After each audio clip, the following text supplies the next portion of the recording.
We got some news to get into today, boys. We got some more World First kills. The race to World First continues. We'll get into some of that, as well as an interview with Ian Hazacostas and Tettles, talking about many, many things across the board, from the current raid content, where classes currently stand, how the patch launch went in their eyes, and many, many more. So let's just jump straight in here. First of all, Naya Misra, the Wave Caller. Yeah, she's been taken out. Recently, we saw some more kills happening. Right now, where it currently stands, it looks like we got Liquid and Method in the lead. I believe they are 6 of 8. Right now, unfortunately, the Raider IO site that I currently use isn't working. It says everybody's 8 of 8, which isn't true. This competition's been a little bit slower than recent years, actually. So it's been a while since the furthest that these guilds have been was 5 of 8 as of a reset. So I think it was Undermined was the last time we saw this slow of progress. Now, it is partially because everyone was splitting runs. Team Liquid didn't even get into their Mythic raid until Sunday, so they were like 5 days into the race to World First before they even stepped into Mythic raid because of how they were splitting things. But it was a good strategy. They're actually in the lead right now. So looking across the board, how was this most recent kill? What does the balance look like? Well, we got double Blood DK tanks was part of their groups, which is good to see always. The Blood DKs are really doing great this season. Triple tank. Wait a minute, they went triple tank? What the hell is this strat? Okay, anyways, we're going to look further here. We got, they went with a 6 healer build out, and then about a decent split. Melee was a little bit less than a bigger majority of range here. So that's how the group looks right now. A range typically favored in a lot of these fights. So yeah, more range DPS than melee. The interesting thing here is the triple tank build. I don't know what's going on there, but anyways, moving on to some other news. McDonald's Red Hot Portable Bakery Transmog. It is available now if you're in Ireland or the UK. Not sure if this is going to show up in the US or Australia or anywhere else right now, but as of right now, it is Ireland and the UK, and the way they get it is by getting 1,500 points in their McDonald's app. Every cent spent gives you a point in that app, so what does that mean? $1.50? You have to spend on this shit, or I should say $15 at McDonald's. Yeah, $15 at McDonald's will get you this again, so you can go ahead and unlock the backpack. $15 at McDonald's used to buy you a fucking feast. I mean, right now, you can get yourself a fucking Happy Meal for $15 with the way the economy is. So there you go. You can go get yourself a little backpack transmog by ordering through the McDonald's app, getting your points, and getting that transmog. I'd like to see this show up here. I would go buy some McDonald's for this, but anyways, that's how that's going to work for right now. It's just Ireland and the UK. They're the first ones that actually have this available. Moving on, Ulatech and everything else. Hotfixes are in for the week. Let's see what they are. So we have more hotfixes going live as of yesterday. For collectors, caches from Max Renown now contain veteran crests. So there you go. You'll be able to get veteran crests from those. For raiders specifically, Evoker's Cauterizing Flame no longer has a cooldown when dispelling splinters on the Lost Explorers. Ulatech's Mother's Wrath no longer bugs and wipes the entire raid. Oh my god, I didn't even know this bug existed. So I guess there was a Mother's Wrath bug that was wiping out entire raids. And then players can no longer pick up multiple eggs on the Ulatech encounter. For everyday players and everyone else, the Great Vault or bonus rolled items can now be catalyzed, so that's great. If you didn't know, as of reset, you weren't able to catalyze anything you picked up from the vault or anything you got through a bonus roll, so that was a bug that needed to be immediately fixed. Glad to see that it was. They also fixed a bug where some Season 2 items could not have sockets added to them, and then a couple various class fixes. Specifically, speaking of class fixes, we saw Devour Demon Hunter got a fix, Protection Paladin, Holy Priest, Elemental Shaman, and Warrior had a fix here. I'll link this in the chat and down below if you want to read the specific notes about your specific class. Moving on to the Tettles and Ian Hazacostas interview. There's some interesting stuff that came out of here. So we have an interview with Tettles interviewing Ian Hazacostas and Paul Cubitt, discussing raid buffs, the goal for add-ons, borrowed power, legendaries, and more. Oh, I'm interested to see what they have to say about legendaries. So let's move into here. The interview summary. First of all, raid buffs. I checked this out earlier. So raid buffs in general, Blizzard kind of likes where they currently sit. They do want a lot of classes to be wanted in a raid. They want you to have that feeling of where if you don't have a certain class, you go looking for them in the queue. I mean, I would say right now that's not really the case. I mean, obviously you need like a heroism or something, so you look for those classes, and then I want a fucking warlock so I can summon people. That's basically where things end in terms of looking for classes. They did say that not every class is gonna get raid buffs. They feel like some classes have what they call raid utility spells. They use Death Grip and Stampede as examples here of classes, say the Death Knight, that have utility in the shit that they bring to specific fights, and people want Death Grip in a fight, so they're going to bring Death Knights, and they don't need necessarily to bring back the Horn of Winter, which I do miss personally. I think that used to be great for Death Knights, but that was a buff, by the way, if you don't remember. People being able to bring raid buffs and bring utility, they think it's important. They think every class should bring at least one of those two into a raid, and right now they feel like they're in a good spot with that, so that's where they sit kind of currently with raid buffs. Satisfying different types of players. They talked about the pendulum swinging over time, and they got into the fact that, yes, there were times back in Legion where if you weren't somebody who played alts, that was your favorite expansion, because the AP grind made you feel like you were always getting stronger. Right? You were always advancing to the next level. Everything you did made you a little bit stronger. I personally love that. But I do agree that not every expansion needed an AP grind. It did kind of get a little bit too grindy, right? Where we can only do so much grinder here. I misspeak there. But anyways, we can only do so much when it comes to grinding out AP for every single expansion. So they said in today's world where they currently sit, the grind feels very much more like a seasonal grind. And it does feel very much more like a alt expansion friendly way of playing, where you get into a season and really all of the player power shows up. As they said here, 90% of player progression happens in the first 4 to 6 weeks. And then after that, people start progressing more on their alts and stuff like that. So that's where things currently sit. They feel like this is a better, more healthier way to go. And they feel like this is kind of the way that they're going to keep going forward. Is really, it's more of a seasonal thing. 4 to 6 weeks to gear the hell out, and then you start playing whatever the hell you want, or you keep pushing and iterating on yourself to get those final little bits of power to really put yourself over the top. As far as gearing goes, they said it's never been easier for the majority of gear that you want to get. For some players, gear is a means to an end, and for other players, gear is the end. For me, I do like the feeling of pushing item level. Really, I go for, like, I want things like AOTC every season and stuff, so getting gear really is kind of my means to my end. I do want the achievement and everything else, but at the same time, I do just love to continue to push that item level up. I don't know what it is, something about queuing and just throwing your item level on the table, you know what I mean? It just feels good. It feels good, especially when it's massive. So I enjoy both aspects of the game, honestly, when it comes to that. And I do feel like they're right. Yeah, gearing has never been easier, especially with the bonus rolls and everything else right now. I think gearing's in a pretty good place. For Mythic versus Raid gear, this one's interesting because I do feel like the pendulum has flipped in this season. For once, the Mythic Raiders, the Mythic Plusers, I should say, are jealous of the Raiders. So let's see what they're saying specifically about this. They said the systems are designed so that there's pros and cons to gearing on both sides, and there's a bit of healthy envy that goes both ways. For example, Raiders look at Mythic Plus players who have a weekly lockout and are decked out in gear. When it comes to the high-end ecosystem, raiding competition is defeating bosses as early as possible at the start of a season, while Mythic Plus Prestige really comes towards the end of the season, and that is true. One thing I will say about Mythic Plusers that I still envy is just the amount of crests, the sheer amount of crests they can get by grinding out. But with the recent changes to the Vault and the fact that you can play Heroic, you could go through Heroic Raid and get Myth Track gear in your Vault, I think that's really flipped a lot of the script here. While Mythic Plus gear does take longer to acquire for a biz setup specifically, it's not out of step with timing or when players are looking to accomplish their high-end goals. They understand that players would want things earlier, but Mythic Plus is not competing in a final sense until later in the season. So there's basically, Ian's telling Mythic Plusers to calm down. He's telling them, listen, guys, you're going to see the Raiders get ahead of you early in the season. It just is what it is. And if you only want to do Mythic Plus, well, your time to shine will come towards the end of a season when really Mythic Raiders are all done and their gear's not really going to get any stronger, but you continue to push the envelope on your keys and continue to push higher on your item level. So that's how that kind of lays out. And I agree with him on that. It is really, Mythic Plus really does have the higher end towards the end. Right now, Raiders are living good. And here's the thing. You could do both, guys. There's no unwritten rule that you can't freaking do both.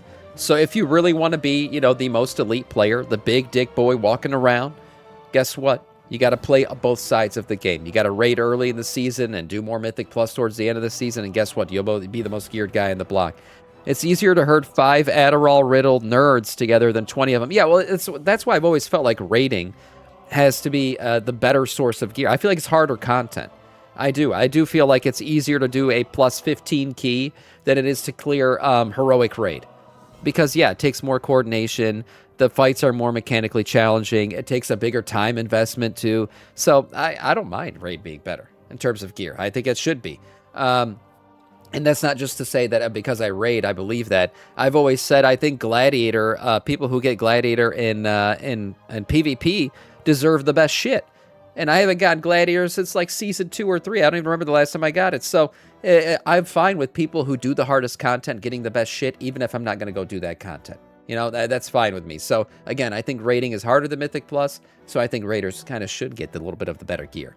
Moving on. Patch or expansion reset. Here they really just get into, like, how recently the way patches and seasons work, that they feel like they don't have to wait for an expansion reset to drop big pieces of content. They use crests and Dragonflight as an example, where they were like, we dropped crests in the middle of Dragonflight.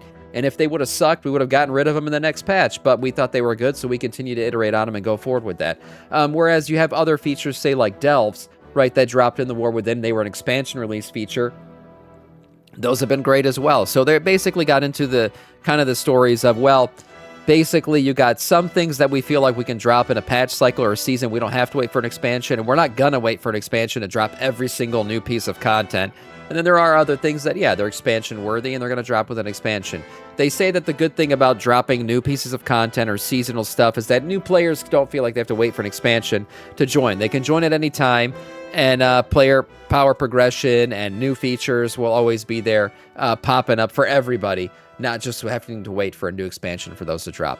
When it comes to borrowed power, Blizzard actually admits that there is still borrowed power in this game. They talk about the Omnium Folio. They talk about some of the pieces of gear we've recently gotten, like the Reshi wraps and all that other shit.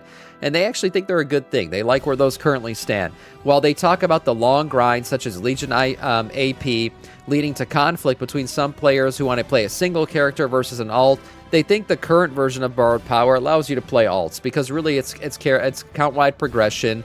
If you ever come back and have to catch up on anything, you can do the whole Omnium Folio in like an hour. Honestly, the way it currently sits. So, yeah, they're right that right now the way Borrowed Power works is there really isn't any grind to it. Really, the way I see they use Borrowed Power is more of a time gating feature. They like to time gate shit and basically nerf the content of the game by giving you this Borrowed Power over a couple weeks, and that's how I see that they use Borrowed Power at this point.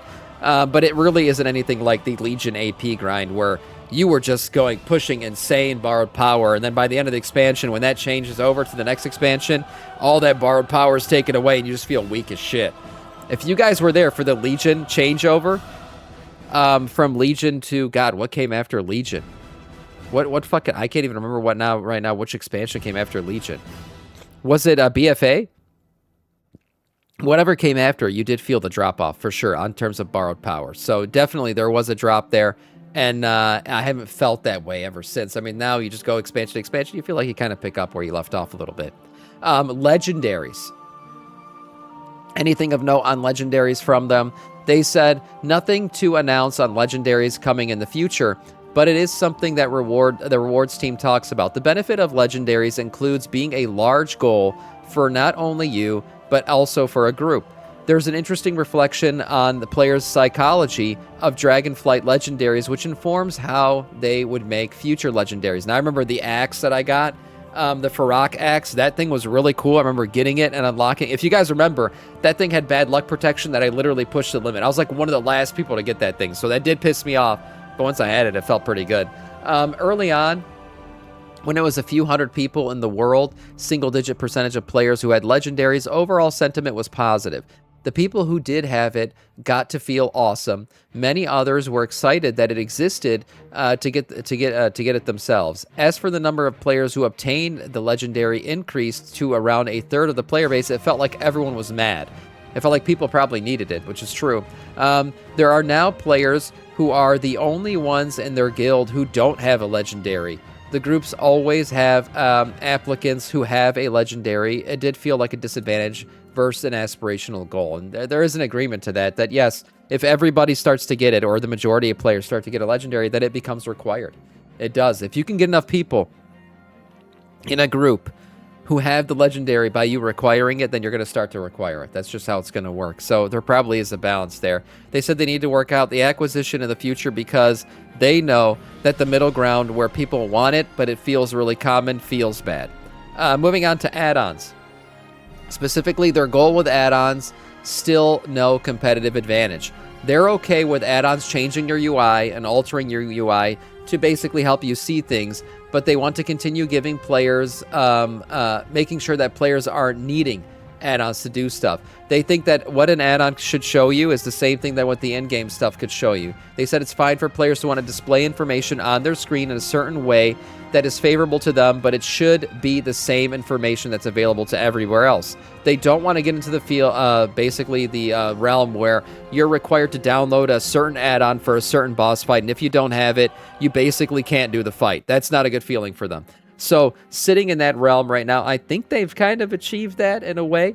I don't think there's, or I mean, I would say for sure they did, because right now in this raid, there is no add-on that we necessarily need. Some people will say, oh, go download this add-on to help you a little bit with this one mechanic or whatever, but I haven't seen that in this raid at all so far. I will say their changes to the frontal cones, the animations, making things more visually like apparent has been good. And I said that change would come. When they removed add-ons, I told you guys that I think this is good for the game. It'll make the game better. It'll make basically the devs have to make things very visually like striking and understandable to the players without being able to basically lean on add-ons, which is a good thing. And that's, I feel like, where this game has gone. I like where shit looks right now. I like the way things look. I think the mechanics are all pretty much understandable in the game as is without needing add-ons, which I think is a good thing. They want to continue to do that. They said early on when they announced add-on changes, if the entire community had a negative, reaction, they would have probably reconsidered. But there was division.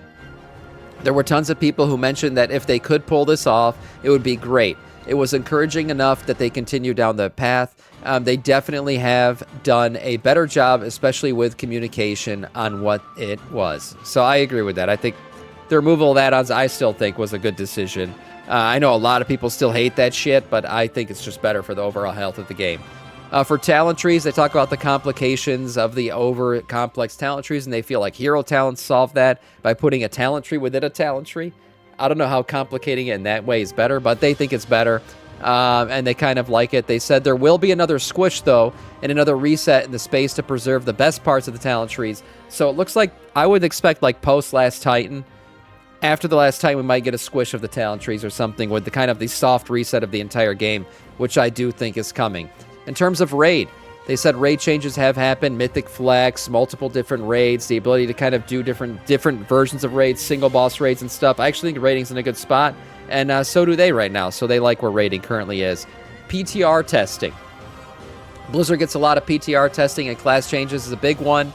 They would love to be able to avoid spoilers where available, such as cinematics. Some of it's due to their client data on how the files work and how they've been dissected by the community for 20 years. I mean, I agree. PTR is probably tough for them right now in terms of not revealing shit. That's always been hard for them. So PTR testing, I mean, they said they would love to get away from that as much as possible. But there are cases where they need community feedback, such as class changes, and they want players to play the class and see how it feels on PTR. That's their most important thing, I guess, if they get out of PTR, is how the classes feel. For the bugs and the 12.1 launch, I was interested to see what Ian had to say about this and how it all went. Let's see how this is. Cyclone says PTR equals alpha, and the first 2 weeks of patch equals beta. It does kind of feel that way. Speaking of that, let's see what Ian felt about the first week of the patch. So here we go. Survival Hunters 2-piece set unlock at the Catalyst Unbound achievement, which was just flipped to a piece of data. A very small percentage of Survival Hunters were affected by this bug. There was a misplaced treasure table that caused players to be unable to receive the first spark or to have too many sparks. That one is taking longer to clean up. It's not ideal for that sparks are built in a way that is so fragile, where one issue of data could cause so much cleanup. Bugs are frustrating, he said. It's not an excuse, but it's an explanation. It's a vast game with a lot of data. The Catalyst Unbound achievement is a designer who is manually inputting 40 numbers that correspond to each set bonus. One of those was accidentally flipped. Wait a minute, so it's a manual thing and the guy flipped 2 numbers and it fucked all that up. Wow, that's crazy. That's why the Catalyst, I guess, wasn't working. They also do a root cause analysis after the fact to try to understand how they missed it, improve tools, or make it harder for a designer to make a mistake. Human error is unavoidable. Ian is aware that all the AI vibe-coded memes across the internet, but they're doing this manually. He says, and the Q&A team has never been larger than it is. That's what he meant to say. But they also have never been doing so much. So he's basically saying, look, we got the numbers. We got enough people to do this. At least that's what he believes. And they're not AI vibe coding. We'll see if that, I don't know if that's true or not. I'm sure they're using AI in some way. But he's claiming it's not based on the code. So there you go. That's his at least explanation for how or why things have been bugging out. They always want to do better. And he closed it out by saying there was a report that players who had disconnected kept casting spells. They looked into this, and characters have always been capable of doing this and would operate as if they were being mind controlled. Previously, your character would be stunned when you logged out, but the stun was no longer triggered with tech updates in the patch. It has since been fixed. So there you go, talking about players being taken over by a ghost or AI and being played after they disconnected. We saw some videos of that just the other day. It was funny. And I guess he's saying that has been fixed recently. Responding to the community, final closing thoughts here, Ian says, they care and they are listening. It would be a lot easier if there was a single play style that they could focus on. But part of the magic of WoW is that there are so many play styles. Everyone wants to play the game everyone wants the game to cater to their own preferences, but they're often trying to have a path forward that maximizes the happiness of the group as a whole. It doesn't mean that they're not listening to feedback, but they're trying to balance competing objectives and desires. And then Paul here said, everyone is on the WoW team because they love games, MMOs or WoW. The people who are making the game are playing it alongside you, and they all do better when everyone is playing it. So there you go, closing thoughts. Overall, I mean, I don't think Ian really gave us like a real explanation for the bugs. He just kind of went into, well, bugs happen and we're trying to fix them and we try to figure out why they happen so they don't happen again. Kind of a classic explanation. I'm surprised by this one right here, that he says the QA team has never been larger. That's a surprise, because we know that team got absolutely shattered not too long ago. So I guess they hired a bunch of QA guys. Hopefully we'll start to see quality changes going forward. I think the 8-week cadence might be too much for them. That might be some of it. Anyways, that's the entire interview. If you guys want to actually watch it, there is a link here. The article is down below if you want to check out the live interview itself. And for today, that is all in terms of news.